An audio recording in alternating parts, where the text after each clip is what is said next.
예전에는 뭐예요? 공부 잘하는 사람이 공무원이 되고 공무원이 돼서 신분 상승이 되고 그런 것이죠. 이게 고려시대와 조선시대 내내 유지되었던 것이에요. 그리고 지금도 한국에 좀 변화가 있기는 하지만 뭐, 한국에서는 여전히 공무원을 선발하는데 고시라고 하는 특히 공무원 경우에는 행정고시라고 하는 거 이거를 통과해야 그죠? 이거를 통과해야 고위 공무원, 높은 공무원이 될 수 있어요. 뭐 다른 공무원이 되기 위해서는 여러 가지 행정고시도 있고 뭐 7급 공무원 시험도 있고 뭐 9급 공무원 시험도 있고 여러 가지 시험을 봐야 공무원이 될 수 있어요. 공부를 해야 돼요. 내가 뭐 다른 능력도 있고 그런데 그런데 난 여러 가지 능력이 있어서 그 능력을 활용해서 나라를 위해서 일하고 싶다. 근데 기본적으로 공부를 해야 돼요. 그렇죠?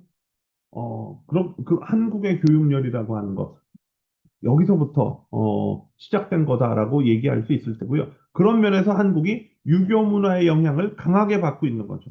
아까 말씀드린 대로 이런 뭐 효라든지 또 뭐 연장자에 대한 어떤 뭐 존경이라든지 뭐 이런 거는 좀 변화하고 있어요. 그죠? 근데 교육열이라고 하는 거 공부를 해서 우리 한국에서 성공한다는 의미가 되게 이런 것이에요. 그 사람 성공했어. 라고 하는 거. 그죠? 그건 뭐예요? 되게, 공부를 잘해서 좋은 대학교 가서 또 이런 시험에 붙어서 공무원이 됐어. 또는 뭐 공부를 잘해서 좋은 대학교 갔어.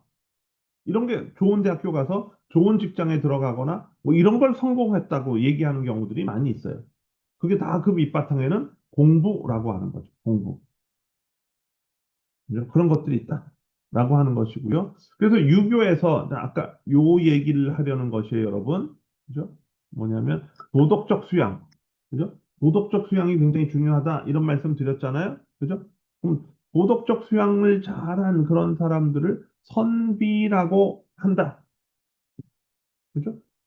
수양은 끊임없이 하는 것이에요. 그냥 한 번 하고 마는 것이 아니에요. 그죠? 이런 자기를 계속해서 단련시키는, 수련하고 발전시키는 이런 거를 하라고 하는 것이고요. 그거를 잘하는 사람을 유교에서는 선비라고 한다. 근데 선비가 되려면 또 하나가 있어요. 조금 전에 말씀드렸던 공부해야 돼요. 학문을 해요. 그죠? 그래서 한편으로는 수양하고 한편으로는 공부하고 또 그래야 선비가 되는 거죠. 그죠? 근데 이 선비라고 하는 것은 뭐예요? 유교에서 얘기하는 아주 이상적인 인간인 거예요.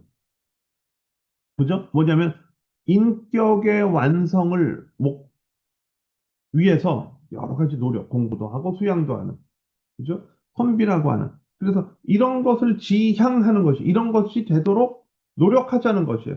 그러기 위해서는 수양도 하고 공부도 하라고 하는 것이. 물론 선비의 뜻에는 이런 것도 있어요. 지조 있는 사람. 원래 수양하고 학문을 하다 보면 사람이 어떻게 바뀌기도 해요? 그죠? 이런 식으로 지조가 있게 된다라고 하는 것이고요. 그런 것들이 이제 그, 어, 선비 정신이라고 하는 걸로 표현되기도 한다. 아, 고려시대 때, 조선시대 때, 선비 정신을 가지고 있는 사람이다라고 하는 거에는 이런 거를 모두 포괄한다. 수양도 하고 공부를 많이 했고 그다음에 지조도 있고 지조라고 하는 건 뭐예요? 예를 들어서 충으로도 얘기할 수 있고요. 임금에 대한 아까 임금과 신하 사이에는 뭐가 있어야 된다 그랬어요? 의리. 지조에는 그런 것도 포함되는 거죠. 친구 사이에는 뭐가 있어야 된다 말씀드렸어요? 믿음 이런 것. 그죠? 이런 것들을 잘 실천하는 사람이 선비다라고 하는 것이고 또 선비는 어떤 사람이냐 이런 거. 청렴결백. 이렇게 수양하고 학문 닫고 이러는 게 뭐냐면 청렴결백 어려운 단어인데요. 한국에서 청렴하다라고 하는 거, 영어로 얘기하면 클린하다 이런 얘기예요. 클린 깨끗하다. 청렴결백은 그죠? 청이 그런 거예요. 우리 청소한다 할 때, 청소가 깨끗하게 하는 거잖아요. 그죠? 아,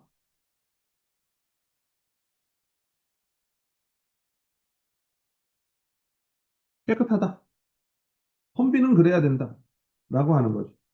여러 가지 면에서 깨끗해야 된다. 결백해야 된다도 요게 백이 순수하다 이런 것이에요. 그죠? 이런 거 청렴결백하다 여러 가지 의미가 있는데 여기서 보시는 것처럼 이런 거. 아, 돈을 탐하지 않는 것이 가난해도 청렴결백하다라고 하는 거. 선비가 수양하고 학문하고 뭐 지조를 지키는데 막 돈을 쫓아다니면 그죠? 이렇게 이런 자격을 갖췄다라고 말하기 어렵다라고 하는 것이고요. 그러니까 돈을 탐하지 않고 이렇게 올바른 길을 계속해서 향해서 나가는 것. 이런 게 청렴결백이다라고 하는 거죠. 그러니까 왜 그냥 돈을 탐한다는 것, 탐한다고 제가 표현했잖아요. 그건 결국 뭐예요?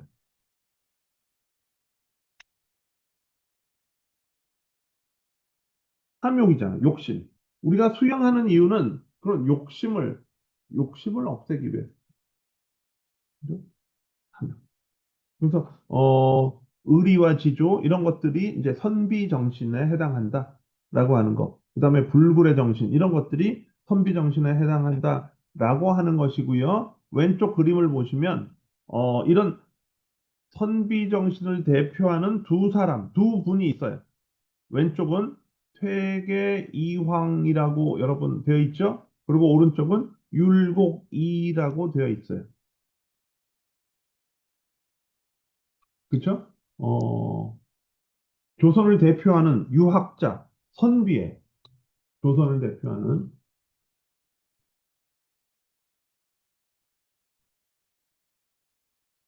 네. 그래서 이게 그만큼 이게 한국이 유교 문화에 얼만큼 영향을 받았는지를 보여주는 게 뭐냐면 이런 대표적인 두 명의 유학자 선비이고요. 그래서 그 이후에 조선시대뿐만 아니라 조선시대 이 두 사람 두 분의 영향이 얼마나 큰지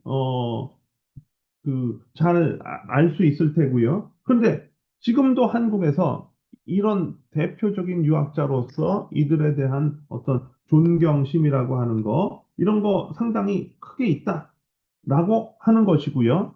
그게 어떤 식으로 나타나느냐? 예를 들어서, 음, 어느 나라나 여러분, 화폐, 그중 화폐는 뭐 동전과 지폐가 있잖아요. 그죠? 여기에 그 나라를 대표하는 그런 사람들을 그 그런 인물들을 집어넣잖아요. 동전이나 지폐에. 그죠? 한국도 역시 그러하다. 그래서 한국의 경우에는 뭐냐면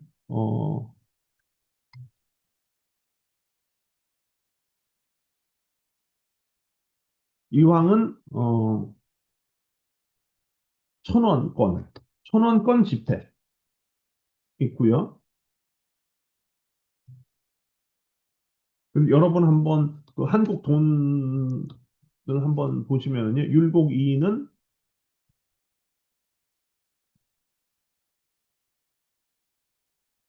5천 원권 지폐에 있다. 라고 하는 것이에요. 이게 그만큼 한국의 어떤 문화, 한국인의 정신, 이런 거에 미친 영향이 크다라고 하는 것이죠. 그 다음에 아마 세종대왕이 1만 원권 지폐에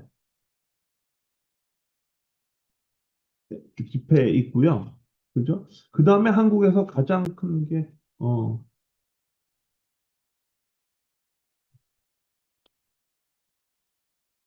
가장 큰 돈이 5만 원인데요. 거기에 이제 신사임당 이게 이제 5만 원권 지폐는 여러분 가장 나중에 만들어졌어요, 여러분. 가장 나중에 만들어졌는데 그러다 보니까 여기 보시면 율곡이, 퇴계이왕, 세종대왕 다 훌륭한 분들이에요. 근데 다 남성들이잖아요. 그래서 한국을 대표할 만한 여성, 인물, 위인, 누가 있느냐라고 해서 심사임당이라고 하는 그 여성이 5만 원권 지표에 들어갔는데요. 근데 심사임당은 또 어떤 분이냐? 뭘로도 알고, 자체적으로도 예술가이고 문학자이고 그래요. 심사임당이. 그죠? 근데 또 하나 심사임당이 유명하게 된 이유 가운데 하나는 율곡이이의 어머니다라고 합니다. 그죠? 율곡이이의 어머니로서, 그죠? 또 잘 알려져 있다라고 하는 것이고, 그래서 그만큼, 어, 중요한 의미를 가지고 있다라고 하는 것이고요. 근데 율곡이이는 또 어떤 분이냐? 율곡이이에 대해서 잠깐만 말씀드리자면, 이거 어려운 얘기인데요. 그죠? 부도장원공. 그죠?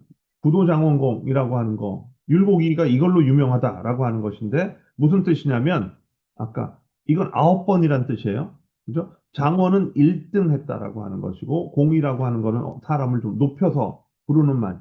그러니까, 시험에서 9번 1등한 분, 9번 1등한 사람, 이런 뜻이에요. 근데 이게 어떤 시험이냐? 아까 말씀드린, 뭐예요? 과거 시험에서, 그죠? 과거 시험에서 9번 1등한, 그러니까 모두 시험을 9번을 봐야 하는데요. 그죠? 과거에 통과하려면 그 9번 시험에서 모두 1등한 사람. 그죠? 이게 선비, 이게 학문을 닦고 과거에서 통과하는 것만으로도 엄청난 일인데 그 모든 9번의 시험에서 모두 1등했다는. 그러니까 조선을 또는 한국을 대표하는 유학자 선비라고 불리우는 거죠. 무슨 말씀인지 아시겠죠, 여러분? 그래서 그런 특징을 가지고 있다라고 하는 것이고요. 오늘은 여기까지 말씀드리고 다음 수업에서는 또 한국의 문화, 문명에 영향을 미친 또 하나의 외래 종교가 있죠. 특히 서양에서부터 지금 불교와 그 유교는 같은 아시아에서 들어온 외래 종교라고 한다면 기독교는 뭐예요? 서양에서 서양에서 들어온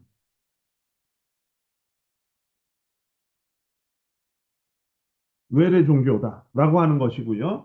그런 면에서 또 한국이 기독교로부터 받은 영향이라고 하는 것이 특별하다라고 하는 말씀 드리고 다음 시간에는 이거를 중심으로 수업을 진행하겠다라고 하는 말씀 드리면서 오늘 수업은 일단 마치도록 할 텐데요. 혹시 질문 있으면 질문 받고 마치도록 할게요, 여러분.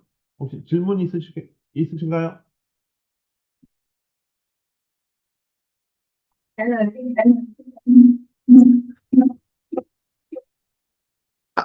Salas.